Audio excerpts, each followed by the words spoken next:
Vida de Michê. A prostituição em Florianópolis. Muitas vezes eu tenho até vergonha do que eu faço.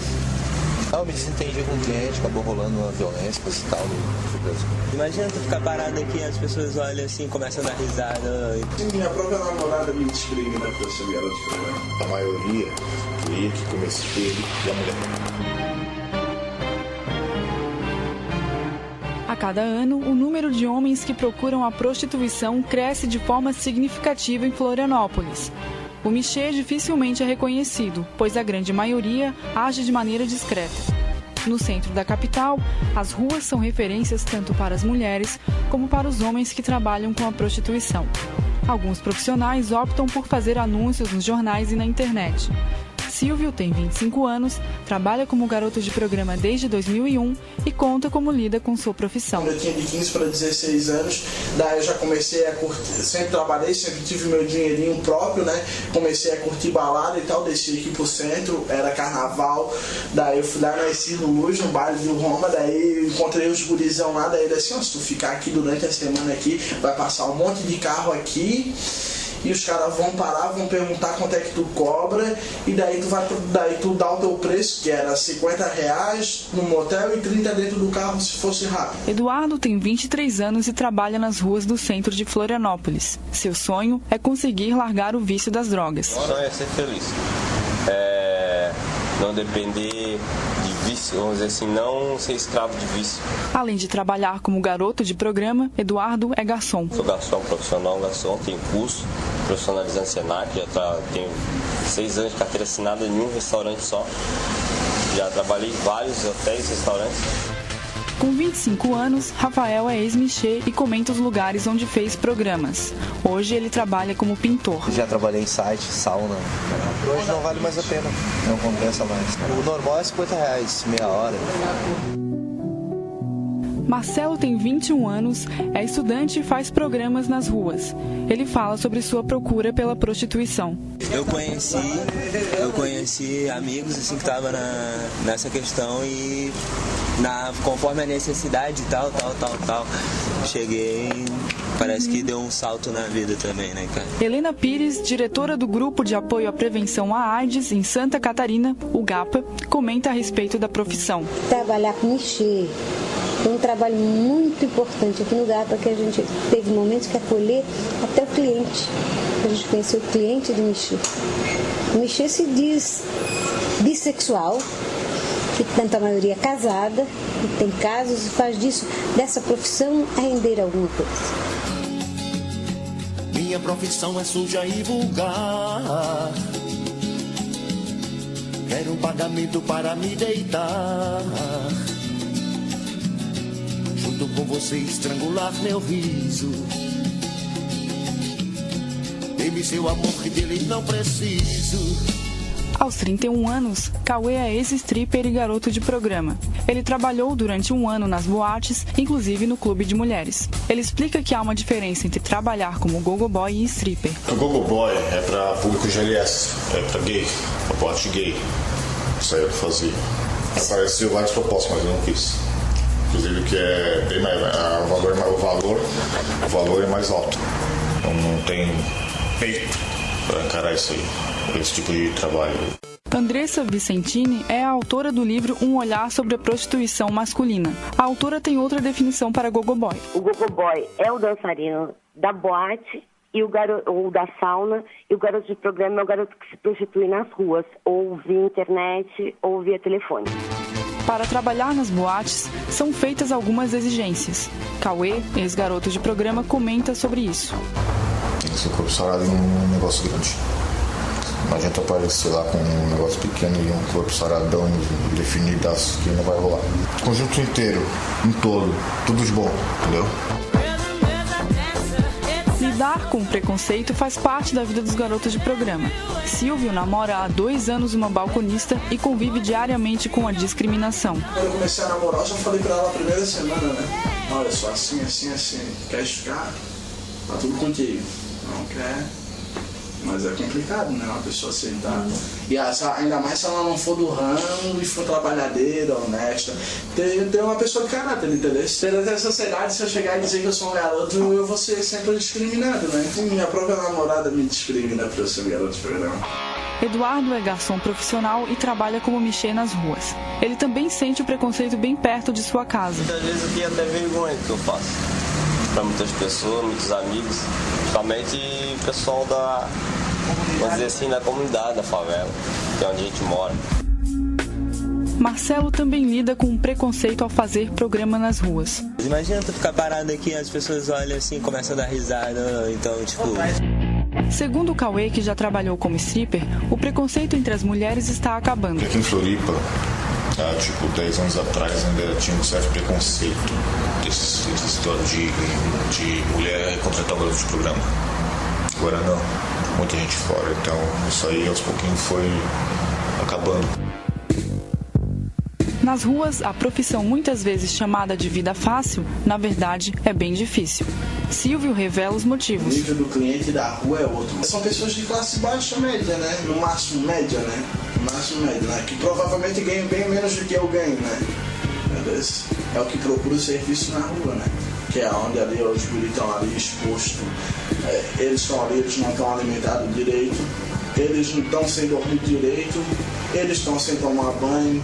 Muitas vezes eles estão sob efeito de droga. Andressa, que já escreveu um livro sobre os garotos de programa em São Paulo, fala a respeito das dificuldades em abordá-los nas ruas. O meu trabalho ele foi feito nas madrugadas, nas ruas, e por mim, que sou uma mulher, se dificultou muito. Existe o próprio machismo dos meninos, afinal, homem tem mais dificuldade para falar de humilhação e sofrimento. E alguns meninos também estavam sob efeitos de entorpecentes. Alguns eram agressivos, outros hostilizavam a pesquisa.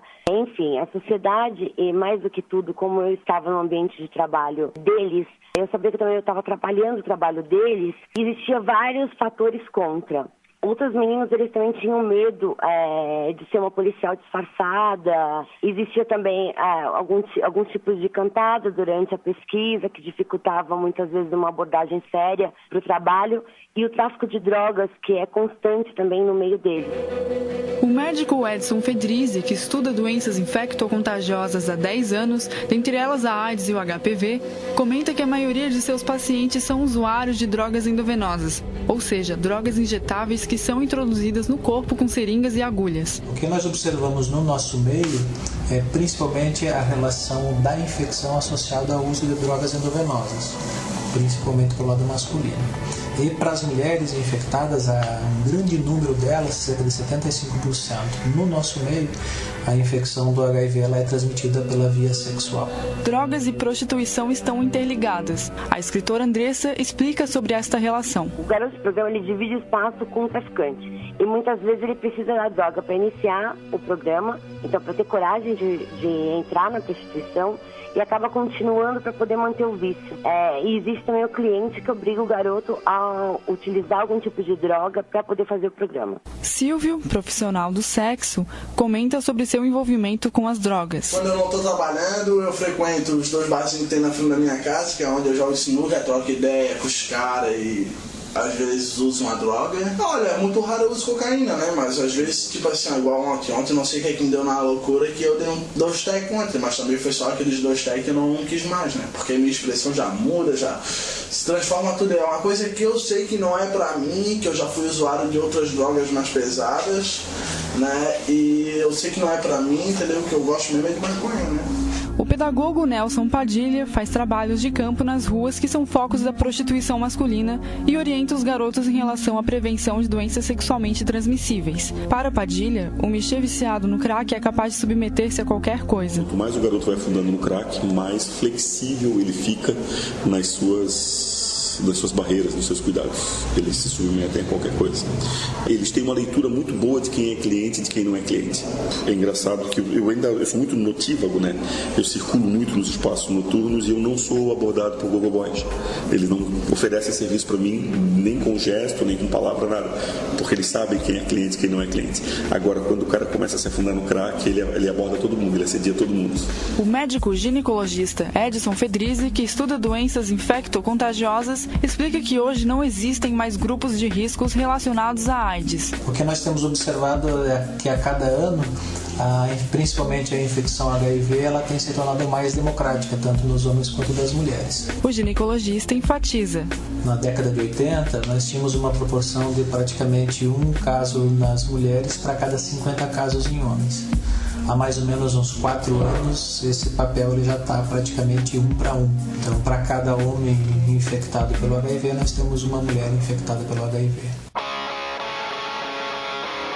Para muitos michês, ter que lidar com a discriminação pela sua profissão aliado ao preconceito contra a AIDS é uma realidade.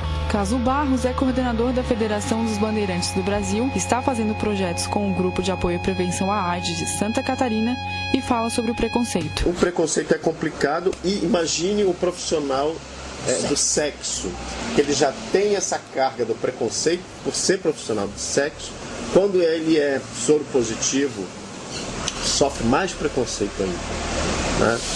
Ou seja, e essa questão dele dizer que pelo menos 90% dos garotos de programas que a gente tem acesso com o projeto, né, todos são gays.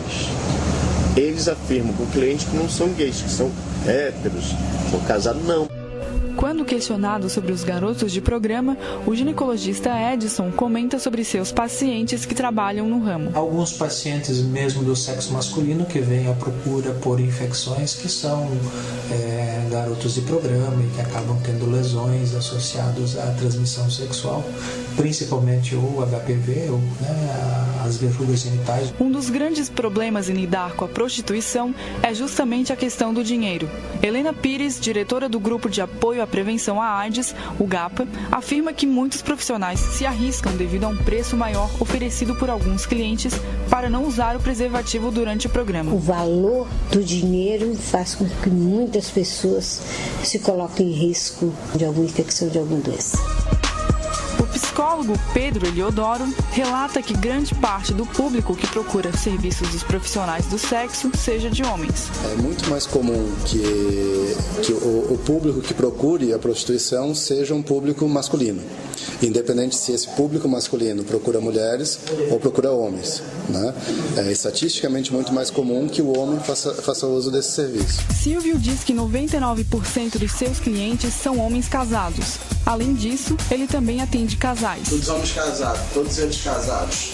99% casados, mais velhos. E também atende muito casal, né? Muito casal que é assim, as pessoas pensam que isso não existe. Mas, tipo, se existe é muito pouco, mas tem muito. E como tem aqui em Florianópolis, muitos casais que procuram o serviço do profissional do sexo. Fabrício tem 20 anos e é cliente dos garotos de programa das ruas.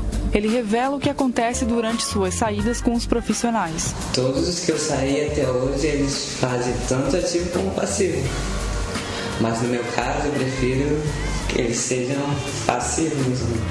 Na verdade, depende do clima, né? Porém, quando questionado, Rafael afirma o que não fazia com os clientes. Não fazia e não faço passivo. Para Fabrício, que procura os profissionais do sexo, os michês devem fazer exatamente o que o cliente pede. É que ninguém que cai nessa vida não tem que dizer não faço isso nem aquilo, sabe? Porque se tu quer grana, dinheiro, tu tem que fazer o que o cliente está pedindo, tá ligado? Não tem enrolação nem restrição. O garoto de programa Silvio afirma que não é homossexual. Eu sou garoto de programa, mas eu não me considero nem bissexual e nem homossexual. Eu me considero heterossexual e levo essa vida, mantenho relação sexual com outro homem por causa da minha profissão, apenas profissional. Para o ex-stripper Cauê, fazer programa com homens está fora de cogitação. Não tem peito para encarar esse tipo de trabalho da parte. Olha, os que eu conheci é só por dinheiro. Só ativo, o cara não pode dizer que é gay. Não dá. Meu lado sapatão é muito forte, cara. O pedagogo Nelson Padilha adverte que falta apoio aos profissionais do sexo. A gente não tem que se preocupar com o que eles fazem no quarto com o cliente. A gente tem que se preocupar com o maltrato que a sociedade impinge a eles, porque os programas nos postos de saúde não dão conta dessa gurizada. Eles não têm agentes de saúde com formação teórica, com formação científica e nem mesmo com formação prática para dar conta dessa gurizada. Como é que você vai atender um sujeito de 22 anos que é casado, que tem 2 filhos e que faz michetagem numa clínica de saúde, com todo mundo ouvindo? O psicólogo Pedro Eliodoro levanta uma questão histórica sobre a homossexualidade. Na Grécia Antiga, a prática da homossexualidade era muito comum. Um homem podia ser discriminado se não tivesse interesse por outros homens. Então, era uma natureza diferente? Não, era uma cultura diferente. O pedagogo Nelson Padilha, que faz trabalhos de campo nos locais de prostituição, observa o comportamento dos michês. Puxar um papel e uma caneta na frente de um garoto é um desespero para ele, né? As pessoas vão saber que eu transo com outro homem. As meninas não têm esse pudor, elas botam a cara, dão uma entrevista, mas os meninos têm problema com isso, e têm grandes problemas com isso. É uma dificuldade. Eles não está resolvido para eles a condição de sexualidade deles. Eles se definem como heterossexuais e se defendem como a maioria de nós heterossexuais nos defendemos. Como é que a esposa dele vai ficar se souber que ele está transando com outros homens? Como é que a irmã dele vai ficar? Como é que os amigos vão ficar, né? Porque eles têm convívio social, Para Caso Barros, coordenador da Federação dos Bandeirantes do Brasil, aliado ao Grupo de Apoio e Prevenção à AIDS, o michê dizer que é ativo e não é gay faz parte da fantasia do cliente. Eu, inclusive, já tive contatos, né, com michês e tal, e o contato é o seguinte: eles não falam que são gays porque isso desencanta o cliente. Porque o cliente não está buscando um gay. Quando ele busca um garoto de programa, um michê, ele está buscando um homem que ele possa fazer sexo com esse homem. Então a visão dele ali é que ele está pagando um homem para fazer sexo com ele. Se ele se coloca enquanto gay, não é isso que o cliente está querendo. O cliente está pagando para ter um homem na cama, não está pagando para ter um gay na cama. Há quem acompanhe de perto as dificuldades que o michê vive. Cristina é irmã de um garoto de 20 anos que faz programas nas ruas. Ela conta como descobriu a profissão do irmão. Foi meio que sem querer, sabe? Eu tava em casa, ele foi tomar um banho e deixou lá no computador de aberto uns negócios que eu olhei. Sabe aquele site de encontro de relacionamento, de gay? Aí eu acabei olhando aquele perfil, daí eu fui ligando os fatos. Só tinha foto de corpo, das partes assim dele, sabe? Assim, mas pra mim tudo bem, não tinha novidade, que eu sei que ele é gay mesmo, mas eu achei muito estranha aquela página. Preocupada com o futuro do irmão, Cristina complementa.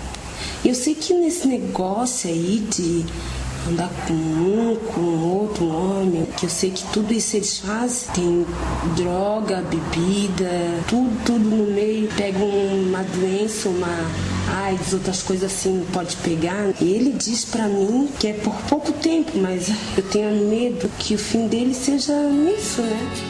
Para quem convive com os garotos que trabalham nas ruas, como o pedagogo Nelson Padilha, os profissionais do sexo têm dificuldade em sair dessa condição e pensar no futuro, já que nasceram e cresceram num universo repleto de dificuldades.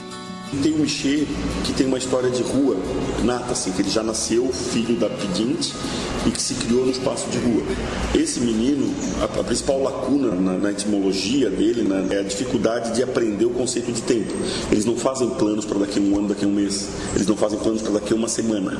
Eles não fazem plano para amanhã. Eles vivem todos no absoluto imediato. Muitos garotos de programa acabam se envolvendo com a polícia. Rafael já passou por isso. Não, me desentendi com o cliente, acabou rolando uma violência, coisa e tal, daí fui preso. Silvio também já foi parar na delegacia. Se eu já tive envolvimento com polícia, já, certeza que já, né? Acho que todo mundo que, como eu, tem um histórico muito grande nessa vida, 10 anos já como profissional do sexo, querendo ou não, de 2 anos pra cá é que eu tô sendo mais profissional mesmo, que eu arrumei uma forma melhor de trabalhar, que foi pelo jornal, né? Eu já fiz muita pilantragem, já fui usuário de droga, já tive que, né, já me prostituí, já roubei cliente pra usar droga na época que eu tive mal, que eu tive na rua. Alô, quem tá falando? Qual é seu nome? Repete o endereço, me deixa o telefone. Garoto de programa, meu nome é Dom Juan. Te amo a noite inteira, mas te esqueço de manhã. No universo da prostituição, podem se encontrar as mais variadas situações. Cauê relembra um programa que fez para uma despedida de solteiro. Foi eu e um amigo. Chegamos lá, tava a noiva, a mãe da noiva e mais 6 amigas. Eu tive que fazer programa com 3, aí fiz com 3, depois a gente invertemos, depois aí foi com a noiva e com a mãe da noiva. Esse mundo aí, cara, você vê muita coisa, cara, você cada coisa você não imagina. O preço cobrado pelos garotos de rua é por volta de R$30 a R$50. Porém, Cauê revela que ganhava mais do que isso e descreve o perfil de suas clientes. A maioria casada, coroa, fazer solteira, fazer show particular, a média de valor era 200 contos. Se rolasse um programa, era mais 200. O psicólogo Pedro Eliodoro fala que é muito difícil para o Michê largar a profissão. Ainda que seja uma vida muito difícil em relação a muito que estão expostos à degradação, humilhações, né, enfim, de questões de prejuízo na sua autoimagem e tal, ainda que sejam muito expostos a isso, a questão de que isso traz um ganho financeiro numa velocidade muito grande, que dificilmente eles conseguiriam substituir por alguma outra prática profissional, né? Que geralmente são pessoas também que não têm uma qualificação profissional alternativa, de que possam encontrar um outro meio de ganhar a vida com o mesmo padrão financeiro. Então isso é muitas vezes muito difícil. Marcelo pensa em largar a prostituição, pois ele diz que estará velho para conseguir fazer programas. Imagino um pouco mais maturo e pensando nisso aí como uma grande experiência de vida e mais nada. Não, sonho assim de construir minha família e tal, esquecer um pouco, não contar isso para minhas filhas. Marcelo confessa que é garoto de programa porque gosta e por mais outro motivo. Eu tenho talento, é diferente. A prostituição masculina é um meio onde pode se descobrir diversas curiosidades. Muitos garotos têm sonhos e pensam em sair da profissão, já outros pretendem continuar. No entanto, o que realmente importa é respeitar as diferenças. Muitas vezes eu tenho até vergonha do que eu faço. Eu me desentendi com um cliente, acabou rolando uma violência, coisa e tal, surpresa. Imagina tu ficar parado aqui, as pessoas olham assim, começam a dar risada. Minha própria namorada me discrimina por eu ser garoto de programa. A maioria queria que comesse ele e a mulher.